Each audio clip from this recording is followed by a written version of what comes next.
Mga kaibigan, welcome po sa Reconnect an Evangelical Mission.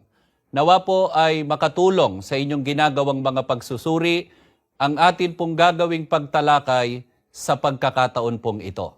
Mga kaibigan, napakarami po ng mga taong nagpapahayag ng kanilang pagkilala at pagsampalataya sa Panginoong Hesukristo. At hindi rin po lingid sa kaalaman ng marami na nagkakaiba-iba ng pagkilala, paniniwala at pagsampalataya sa Panginoong Hesukristo. Halimbawa, may mga nagtataguyod po ng aral na ang Panginoong Hesukristo daw ay Diyos. May mga nagsasabi naman na dalawa raw ang likas na kalagayan ng Panginoong Hesukristo, na siya ay Diyos na, tao pa. Napakahalaga po, mga kaibigan, ng pagkilala, paniniwala at pananampalataya sa Panginoong Hesukristo. Subalit, kailangan po na ito ay tama at naaayon sa Biblia. Sapagkat kapag ang kinikilalang Kristo ay hindi wasto at hindi siyang ipinakikilala ng Biblia, ang gayon po ay mali at hindi tunay na Kristo ang kanilang kinikilala. Kaya upang magabayan po tayo ng mga salita ng Diyos, alamin po natin, mga kaibigan, sa pamamagitan po ng Biblia, paano po ba ipinakilala ng Biblia ang Panginoong Hesukristo? Ganito po ang sagot na mababasa sa Isaiah 53:3. Siya'y hinamak at itinakwil ng mga tao, isang taong sa kapanglawan at bihasa sa karamdaman, at gaya ng isa na pinagkublihan ng kanilang mukha ng mga tao, na siya'y hinamak at hindi natin hinalagahan siya. Ang binasa ko po mula sa Biblia ay hula o paunang pahayag ukol sa Panginoong Hesukristo. Ang sabi po ni Propeta Isaias, isang taong bihasa sa karamdaman. Sa makatwid, sa hula pa lang, mga kaibigan, o sa paunang pahayag, ay tiniyak na po ang likas na kalagayan ng Panginoong Hesukristo. Ang Panginoong Hesukristo ay tao. Mga kaibigan, nang matupad po ang hula o ang paunang pahayag ukol sa Panginoong Hesukristo, ano pa rin ang kanyang likas na kalagayan? Ang babasahin ko po ay nakatala sa Mateo 1:18. Ang pagkapanganak nga kay Hesukristo ay ganito: nang si Maria na kanyang ina ay mag-aasawa kay Jose, bago sila magsama, ay nasumpungang siya'y nagdadalang tao sa pamamagitan ng Espiritu Santo. Pansinin po natin, mga kaibigan, sa pahayag po ng Biblia. Ang sabi po, ang pagkapanganak nga kay Hesukristo ay ganito. Ano pa po ang ipinahayag sa talata ng Biblia na atin pong binasa? Ang sabi po, nang si Maria na kanyang ina ay mag-aasawa kay Jose, ay nasumpungang siya'y nagdadalang tao. Ang Panginoong Hesukristo po, mga kaibigan, ay ipinagdalang tao at ipinanganak. Nais po naming ipapansin at bigyang diin, mga kaibigan, na sa pahayag ng hula o sa paunang pahayag, tiniyak na po ang kalagayan ng Panginoong Hesukristo. Siya ay tao. Nang matupad ang hula, ipinagdalang tao at ipinanganak ang Panginoong Hesukristo. Kaya kung ang kinikilala po, mga kaibigan, sinasampalatayanan at pinaniniwalaan na Kristo ay Diyos, o kaya naman ay Diyos na nagkatawang tao, hindi po iyon ang tunay na Kristo. Mga kaibigan, ano pa po ang banal na katwiran kung bakit napakalaking kamalian na kilalaning Diyos ang Panginoong Hesukristo? Ang babasahin ko naman po ay nakatala dito sa unang Timoteo sa 2:5. Sapagkat may isang Diyos at may isang tagapamagitan sa Diyos at sa mga tao ang taong si Kristo Jesus. Mga kaibigan, maling-mali po na kilalaning Diyos ang Panginoong Hesukristo. Ang katunayan, ang sabi ni Apostol Pablo, may isang Diyos. Bakit po natin natitiyak na ang banggit na may isang Diyos ay hindi tumutukoy sa Panginoong Hesukristo? Sapagkat nilinaw po ni Apostol Pablo na may isang tagapamagitan sa Diyos at sa mga tao, ang taong si Kristo Jesus. Hindi po si Kristo ang Diyos, kundi tagapamagitan sa Diyos at sa mga tao, at tiniyak pa ni Apostol Pablo na ang tagapamagitan na si Kristo ay tao. Subalit, dahil po sa doktrinang ito ng Biblia na itinataguyod po ng Iglesia ni Kristo, may mga nag-aakala at ang iba pa po ay nagpaparatang na ang paniniwala ng Iglesia ni Kristo kay Kristo ay tao lang. Mga kaibigan, nais po naming linawin kung ang tinutukoy ng banggit na tao lang ay ang likas na kalagayan ng Panginoong Hesukristo, tama po, sapagkat maliban sa pagiging tao, siya ay wala ng iba pang likas na kalagayan. Siya ay tao at hindi Diyos. Subalit, kung ang pag-uusapan ay katangian at karangalan, mga kaibigan, hindi po tao lang. Ang katunayan, ang Panginoong Hesukristo na tao sa likas na kalagayan ay tagapamagitan sa Diyos at sa mga tao. Ano pa po ang pagpapakilala ng Biblia sa Panginoong Hesukristo?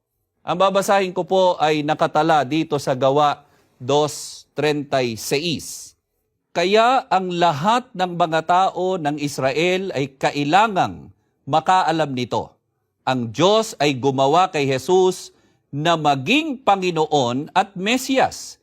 Siya ang tao na pinakuan ninyo sa krus.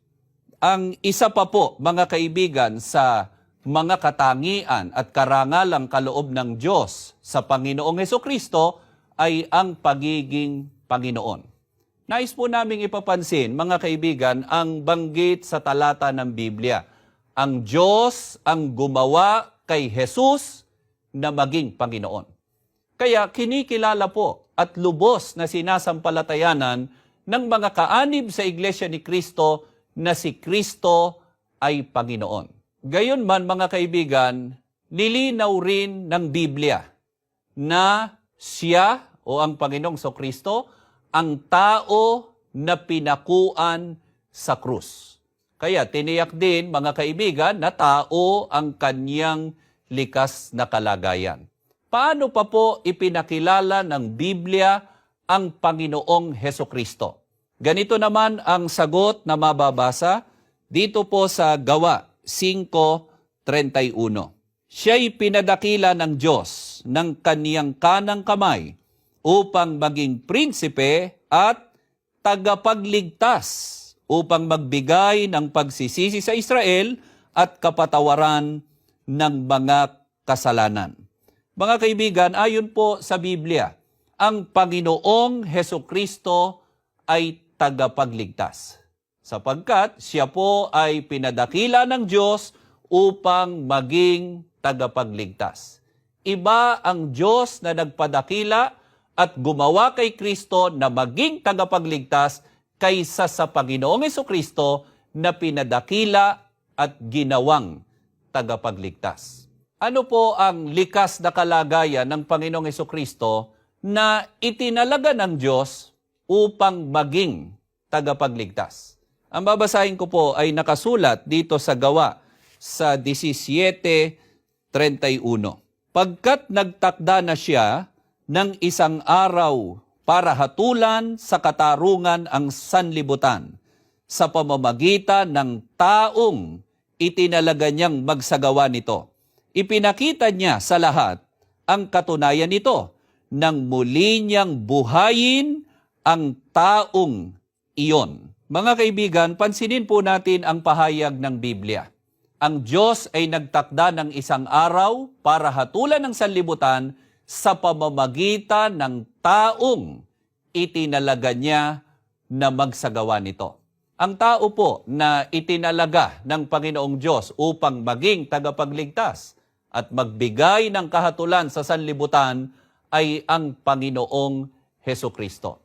Ang sabi pa po sa talata ng Biblia, ipinakita niya sa lahat ang katunayan nito nang muling buhayin ang taong iyon.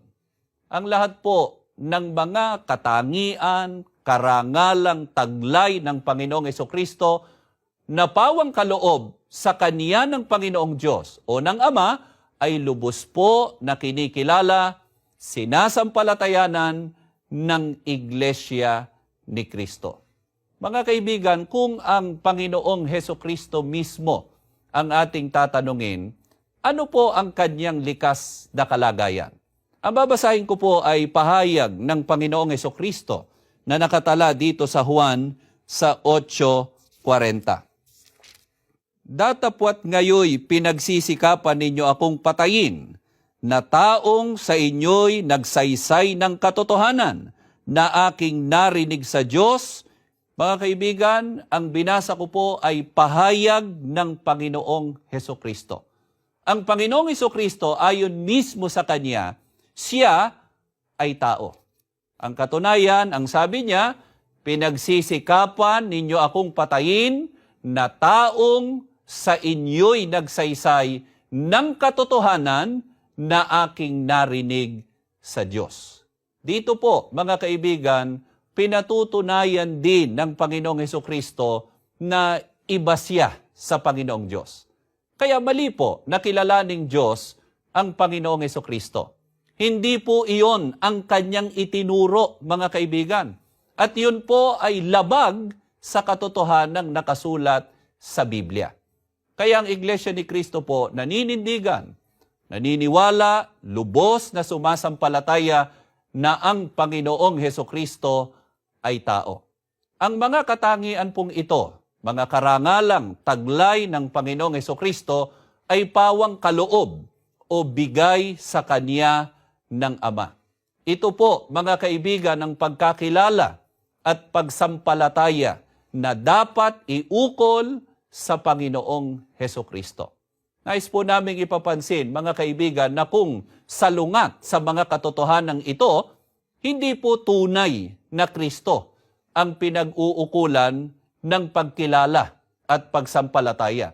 At ang lalo pang mabigat, mga kaibigan, lumilitaw na walang Kristong kinikilala.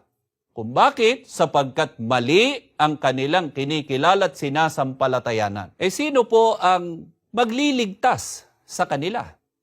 Bakit po napakahalaga, mga kaibigan, ng tamang pagkilala at pagsampalataya sa Panginoong Hesukristo, maging sa kaniyang tunay na likas na kalagayan? Ang babasahin ko po ay nakatala dito sa Gawa 4:10 at 12. Talastasin ninyong lahat at ng buong bayan ng Israel na sa pangalan ni Hesukristong taga Nazaret na pinakuan ninyo sa krus, na binuhay ng Diyos na mag-uli sa mga patay. Narito, nakatayo ang taong ito sa inyong harap na pinagaling na. Walang kaligtasan sa pamamagitan ng sino mang ibang tao, sapagkat walang ibang pangalan sa silong ng langit na ibinigay sa mga tao na sukat nating ikaligtas. Mga kaibigan, napakahalaga po na ang ating pagkilala, ang ating paniniwala, ang ating pananampalataya sa Panginoong Hesukristo ay wasto at naaayon po sa Biblia. Hindi lamang po, mga kaibigan, ang taglay na katangian, kundi maging ang likas na kalagayan ng Panginoong Hesukristo. Bakit po? Sapagkat ayon po sa Biblia, walang kaligtasan sa pamamagitan ng sino mang ibang tao. Sino po ang tao nga tinutukoy na ang pangalan lamang niya ang ikaliligtas ng mga tao? Ang sabi po sa Biblia, ang pangalan ni Hesukristong taga Nazaret. Tiniyak din po sa talata ng Biblia na ating binasa na ang Panginoong Hesukristo ay binuhay na mag-uli ng Diyos sa mga patay. Ang mga katotohanan ito, mga kaibigan, na itinuturo po ng Biblia, siya namang sinasampalatayanan at itinataguyod ng Iglesia ni Cristo, ito po ang pagkakilala at pagsampalataya na dapat iukol ng lahat ng tao sa Panginoong Hesukristo. Ano po ba ang utos ng Panginoong Hesukristo? Upang tabasahin po natin, tanggapin po natin ang pagliligtas na gagawin ng Panginoong Hesukristo. Ang babasahin ko po ay nakasulat dito sa Juan 10:9. Ako ang pintuan. Ang sino mang taong pumasok sa loob ng kawan sa pamamagitan ko ay maliligtas. Ang binasa ko po sa Biblia ay pahayag ng Panginoong Hesukristo. Ano po ang kanyang utos upang ang tao ay maligtas? Ang sabi po ng Panginoong Hesukristo o ng mismong tagapagligtas, ang sino mang taong pumasok sa loob ng kawan sa pamamagitan ko ay maliligtas. Alin po ba mga kaibigan ng kawan? Na ang taong pumasok o nasa loob nito ay ginarantiyahan ng tagapagligtas na maliligtas. Ganito ang nakasulat dito sa Gawa sa 20:28. Ingatan ninyo kung gayon ang inyong mga sarili at ang buong kawan. Narito'y hinirang kayo ng Espiritu Santo na mga katiwala upang pakanin ang Iglesia ni Cristo na binili niya ng kaniyang dugo. Ayon po sa Biblia, mga kaibigan, hindi po sa amin, ang kawan ay ang Iglesia ni Cristo. Ang utos po ng Panginoong Hesukristo, pumasok sa kawan o umanib sa Iglesia ni Cristo upang maligtas. Kaya ang Iglesia ni Cristo po, sa pangunguna ng aming tagapamahalang pangkalahatan, ang kapatid na Eduardo Manalo, ay walang sawa na nag-aanyaya sa inyo na suriin, pakinggan ang mga aral ng Diyos na amin pong sinasampalatayanan. Patuloy rin po namin kayong inaanyayahan na mag-subscribe sa mga official YouTube channel ng Iglesia ni Cristo, ang INC Evangelical Mission at ang INC TV YouTube channel. At kung meron po kayong katanungan o paksa na nais ninyong talakayin namin, ilagay lamang po ninyo sa comment section nito. Ipinag-aanyaya rin po namin, mga kaibigan, ang mga religious program ng Iglesia ni Cristo dito po sa INC TV at sa INC Radio.